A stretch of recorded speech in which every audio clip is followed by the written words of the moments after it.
Bien, eh, veníamos hablando acerca de cómo se da toda esta historia, este hecho de acontecimiento en el marco del desarrollo después de la revolución, de la primera revolución rusa en el año 1905.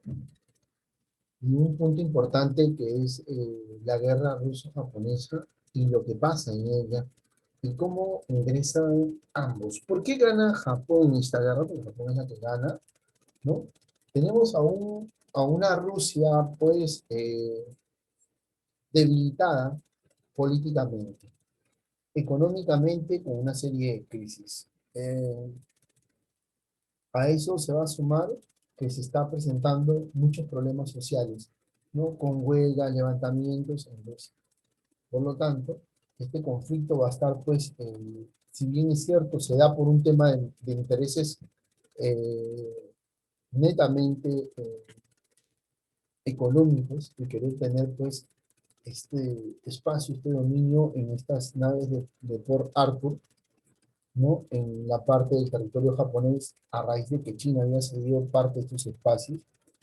Este conflicto bélico va a motivar los intereses, pues, no solamente de Rusia, sino de Asia Oriental por parte de los chinos, de los rusos y los japoneses también en el marco del desarrollo de esta guerra. Esta guerra, que es una guerra rápida de un año, un enfrentamiento marítimo como tal, ¿no? Podemos decirlo, ¿no? Que se desarrolla en este espacio, ¿no? Si bien es cierto, tenemos el mar de Japón, ¿no? Y vamos a ver cómo, pues, este territorio está plagado por ubicaciones tanto eh, de Rusia y también de China. La península de Port Arthur, península saliente de tierra hacia el mar, pues va a ser uno de los espacios en el marco del territorio. Si bien es cierto, nadie se va a tocar. Rusia tiene grandes acorazados, bueno, para la época, grandes naves, por así decirlo, eh, alojados en este espacio de Port Arthur. Para llegar a una fecha en especial, estas naves van a ser disque atacadas por japoneses. Hay toda una trama y una controversia de estos acorazados, ¿no? Que en realidad fueron explotados por... hay una parte de la historia que dicen que Rusia tiene alojados sus naves, que en una determinada hora de la noche estos empezaron a explotar. Lo simulan como un atentado, ¿no? Por parte de Japón, y de ahí se resata toda la trama de la guerra ruso-japonesa. Pero hay otro estudio que se hace de que si hubiese sido un atentado y los japoneses hubiesen puesto las bombas, por así decirlo, o la dinamita, para que yo entendiendo en materia, ¿no? Eh, la ubicación exacta donde se parte de los análisis, investigaciones, donde parte la explosión, pues arrojan ciertas interrogantes, ¿no? Que hoy en la actualidad, pues, está todavía entredicho, ¿no? Este ataque. Creo que todavía tenemos por ahí el video, pero vamos a ver si o esperemos que no nos gane el tiempo para poder verlo, ¿no? Ambos ejércitos se enfrentaron en Mukden, tanto Rusia como Japón, y esta primera gran derrota, pues, de la guerra, ¿no? Que va a significar, pues, la primera caída de Rusia ante una nueva potencia mundial que es Japón, y Japón, pues, cobra fuerza después de esta guerra y se dice como una gran potencia mundial, pues va a traer consigo más de 600.000 muertos en esta dicha acción, y eso va a ser uno de los grandes pretextos, por así decirlo, para que se levante el pueblo en Rusia. A eso que el zar está invirtiendo bastante dinero, considerable dinero en lo que es la inversión de esta guerra.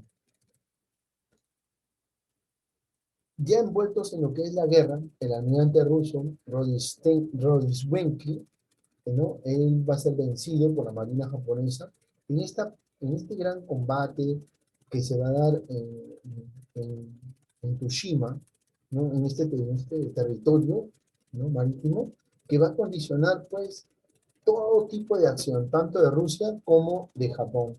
Ahora, las otras potencias europeas, ¿no? Europeas y estadounidenses, intervinieron en la guerra con el único objetivo de accionar mediador, ¿no? y van a lograr que de 1904 a 1905, en corto tiempo, pues se dé solución a través de un tratado, el Tratado de Portsmouth. Este Tratado de Portsmouth, realizado el 5 de septiembre de 1905, va a definir el desarrollo de esta guerra, el fin de esta guerra. Y Japón va a obtener, ¿qué cosa? El control de Corea y de Sajalín, otro territorio cerca de Corea. Por lo tanto, vemos a un Japón posicionándose, que se enfrentó a China por el territorio de Japón, que se enfrentó a Rusia por el territorio de Corea. Por lo tanto, ya tiene el dominio y el control de ambas penínsulas. Esto va a originar, pues, la gran interrogante para las otras potencias mundiales, cómo Japón está posicionándose como potencia mundial, y para Rusia va a significar, muy aparte de haber aceptado el tratado, después, muy aparte de haber aceptado la derrota, ¿no?, que trajo consigo las 600.000 muertes en lo que es el enfrentamiento de Mukden. Muy aparte de eso, va a tener ese sinsabor. ¿Por qué? Porque mientras que se están desarrollando y se está poniendo fin a esta guerra, se está firmando acuerdos de esta guerra, Japón va teniendo el pleno control de Corea y de Sajalín, mientras que Rusia, en vez de tener algo provechoso, va a pasar su revolución. Y un causante de la revolución va a ser la derrota de Rusia ante Japón. Por lo tanto, la Revolución Rusa de 1905 se presenta como la última estocada, ¿no?, ante esta guerra que está, pues, desarrollándose entre Japón y Corea, ¿no? Estos acuerdos firmados en este pacto o tratado de Portsmouth, ¿no?, van a definir esta gran guerra. Para enero, miren, estamos hablando de enero. Vamos a hacer la pregunta, si para septiembre, Ariana, septiembre habíamos dicho que se da el tratado de Portsmouth, ¿cierto? ¿Cierto? Sí, muy bien, Ariana. Se da el tratado de Portsmouth para definir lo que es el desarrollo de esta guerra, ¿no?, de cómo se está presentando. Pero para enero del mismo año, o sea, meses antes, iniciando el año 1905, se va a dar un hecho importante. ¿Qué hecho se va a dar? Lógico. Georgie Gabon, en este caso, va a presentar en la ciudad de San Petersburgo, el 9 de enero de 1905, va a entregar sus primeras peticiones. O sea, una de las primeras protestas. ¿En base a qué? Va a entregar las primeras peticiones sobre las mejoras laborales. Va a exigir un cambio. Por lo tanto, le va a dar un sentido a todas las protestas, a todas las huelgas. Ojo, protestas. Y ya con él, con este iniciador, que es George Gabon, que prácticamente va a darle la formalidad a esas protestas para iniciar todo lo que es concerniente a esta primera revolución de 1905. Los militares, ¿no?, se van a unir, así como los marinos del acorazado de Potenkin, uno de los acorazados más grandes en el marco de la historia de Rusia, que se van a unir, y prácticamente esto va a definir que se va a presentar la Revolución Rusa de 1905. Hecho importante porque ya los militares le están dando la espalda al zar. Otro antecedente más por el cual Rusia pierde la guerra. Gran parte de los soldados estaban en contra de realizar ese enfrentamiento con Japón. ¿Por qué? Porque estaban pasando crisis, señores. Se define el Tratado de Portsmouth y prácticamente Rusia, meses antes, está pasando toda una crisis. Por lo tanto, el zar Nicolás II tuvo que mandar a sus primeros ministros. ¿Para qué? Para ponerle fin, porque la situación está difícil. Tuvo que aceptar la derrota, porque parte del estamento militar está uniéndose a las luchas y a las protestas que se están dando en mi nación. Por lo tanto, vemos a una Rusia debilitada política, económica y militar ante Japón. Su derrota se vino, llegó y se firmó el tratado de Portsmouth. Tratado importante porque va a definir muchos aspectos. Dejamos la guerra ruso-japonesa y esos dos hechos importantes, ¿no? La guerra de Potemkin, que donde pierde Rusia 600.000 hombres, y el tratado de Portsmouth que define la guerra. Ya sabemos que Rusia perdió la guerra a raíz de todas las crisis que está pasando, ¿no? En todos los aspectos, en todos los ámbitos sociales. Ahora, ¿qué pasa en Rusia? ¿Por qué? Porque ya presentaron el 9 de enero el inicio, prácticamente el libreto de cómo van a empezar todas estas protestas. Lógico. Para enero pasa eso, para septiembre pasa el tratado, para octubre, ¿qué pasa? Se da el manifiesto de octubre como tal. Este primer manifiesto es como una decisión que toma pues el presidente y para que se ejecute tiene que publicarse. Acá en el Perú tiene que publicarse en el diario peruano. Se aprueba una ley, tiene que publicarse en el diario peruano. Sale en el diario peruano, agárrese, porque la ley ya está en marcha. Ya no hay marcha atrás. ¿Me dejo entender? Por lo tanto, hay un determinado tiempo. Este manifiesto de octubre fue similar. Tres puntos importantes que se exigen por parte de los que están exigiendo la disolución de todo lo que es el zarismo o el cambio, que el zar tome otras medidas, piden lo siguiente. Uno, que la población tenga la libertad civil establecida de una manera inquebrantable. Sobre, ojo, las reuniones y asociaciones. ¿Por qué? Porque no se podían reunir. Solamente representantes de cada una de las cámaras asistían a estas reuniones. Por lo tanto, solamente los líderes. Por lo tanto, ¿qué se exige? La libertad civil. De manera inquebrantable, o sea, que no la puedan cambiar o que no pueda haber otra decisión. Segundo, se pedía las elecciones de la DUNA. La DUNA va a ser ocupada por miembros, ¿no? De una determinada clase social, ¿no? Y estos van a ver, pues, todos los aspectos concernientes a las elecciones. La Duma va a ser como un proceso electoral prácticamente, que va a estar eh, con miembros encargados de los cuales se van a desempeñar de que este proceso se vea con transparencia, que tiene sentido con lo primero que pidieron. Y el punto 3 era que se establezcan reglas inquebrantables, o sea, que nadie puede quebrantar. Por lo tanto, que la ley sea efectiva ante todo, y que la DUNA sea la responsable de toda sanción imperial. Por lo tanto, la DUNA iba a ser, aparte, como un estamento más político que tenga el mismo peso del zar, pero que también la DUNA esté en la necesidad y en la facultad de exigir, de demandar, de condicionar al zarismo, o sea, al zar. Por lo tanto, los representantes de todos los pueblos, ¿no? Van a participar como miembros de control, de que esto se lleve de la mejor manera posible, que sea por el camino correcto, y que sus miembros den cuenta de la administración del mismo. Este manifiesto de octubre va a dar paso a que surjan, ¿qué cosa? Nuevas clases sociales. Profesor, clases sociales como la alta, la baja, la media, la A, la B, la Z y todo lo abecedario, ¿posible?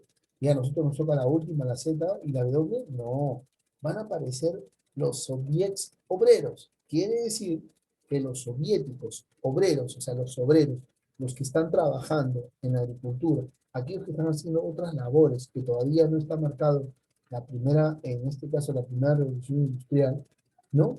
Van a exigir, lógico, porque los obreros van a ser los responsables de realizar las primeras protestas y van a ser obreros educados, se van a volver obreros organizados. Y al aparecer los obreros, van a darle un perfil de partido político.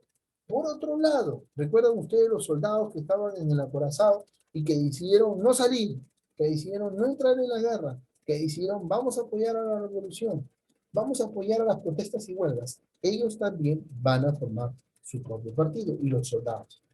Por ahí van a subir nombres todavía que van a posicionarse en la segunda revolución rusa. Por lo tanto, estamos viendo que Rusia está pasando por crisis, está teniendo una guerra y encima están surgiendo partidos políticos que quieren derrocar el zarismo y que están exigiendo de que Rusia pase por un proceso electoral y que el único ente que sea regulador, verificador y que controle todo eso sean las dunas. Las dunas.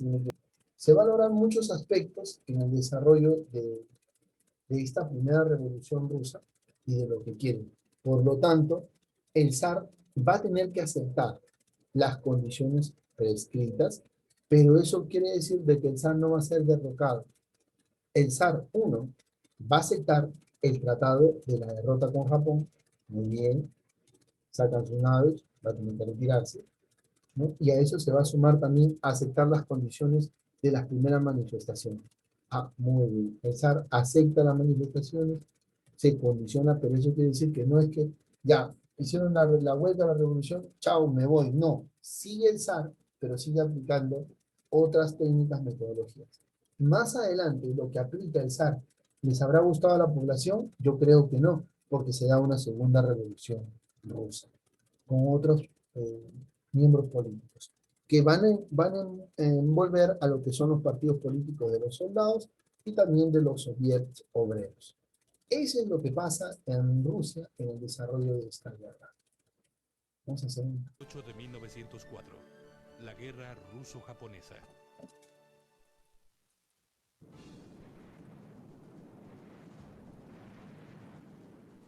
El 8 de febrero de 1904, un torpedero japonés atacó la flota rusa en Port Arthur Harbor, en China.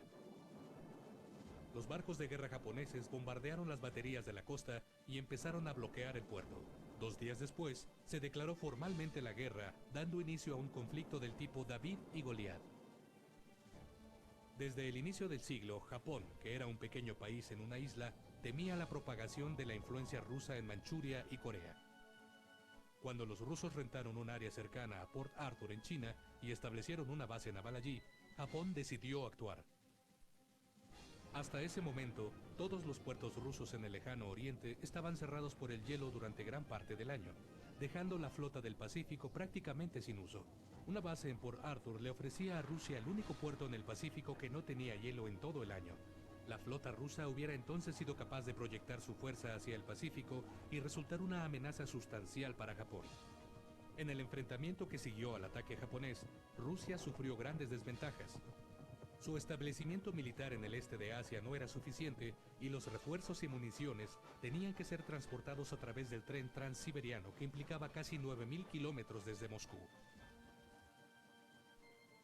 Por otra parte, Japón estaba bien abastecido y solo tenía un corto pasaje por el mar desde sus bases hasta las áreas de combate. 3 meses después de que el conflicto iniciara, el ejército ruso fue conducido fuera de Corea hacia Manchuria, en donde tuvieron lugar la mayor parte de las acciones militares en tierra. Los japoneses los condujeron al norte y en marzo de 1905 rompieron la resistencia rusa. Durante la batalla de Mukden, que duró 19 días, Rusia perdió más de 200.000 hombres. La principal fuerza naval rusa era la flota del Mar Báltico, que se encontraba a una distancia enorme del conflicto. La flota dejó el puerto donde se alojaba en octubre de 1904 para realizar un desplazamiento de 16.000 kilómetros hacia el lejano oriente. Después de un viaje de 7 meses alrededor del Cabo de Buenaventura, la flota rusa se acercó a Japón en su camino hacia la base naval de Siberia. El 27 de mayo de 1905, en el estrecho que se encuentra entre Japón y Corea, los rusos fueron interceptados por la flota japonesa. En la batalla que se dio a continuación, el liderazgo, la disciplina y las armas de los japoneses demostraron su superioridad. Cuando la acción terminó al día siguiente, solo pudieron escapar 30 barcos rusos. Los demás habían sido hundidos o capturados, dejando a Rusia virtualmente sin naval. Después de más de un año de lucha, tanto Rusia como Japón habían sufrido graves reveses. Rusia enfrentaba la preparación de una revolución en casa y Japón estaba económicamente exhausto. Ambas partes deseaban la paz. Las pláticas de paz mediadas por el presidente Theodore Roosevelt condujeron a un tratado que se firmó en Portsmouth, New Hampshire, el 6 de septiembre de 1905. Rusia dejó Port Arthur y la mitad sur de la isla Sakhalin. También acordaron retirarse de Manchuria y reconocer la influencia dominante de Japón sobre Corea. La inesperada victoria japonesa sobre el gigante ruso sorprendió al mundo y ganó el reconocimiento como potencia mundial para Japón. Esto significó que se estropearan los planes rusos en Corea y Manchuria, eliminando virtualmente el poderío naval ruso en el lejano oriente. El mayor daño resultó el prestigio del zar Nicolás II, quien fue el primer líder europeo que perdió una guerra contra una potencia asiática. El desastre ruso en el lejano oriente reveló sus limitaciones militares al mundo. Alemania comenzó a pensar que también ellos podrían vencer a Rusia en una guerra. En 10 años, pondrían esta teoría a prueba en la Primera Guerra Mundial. Bien.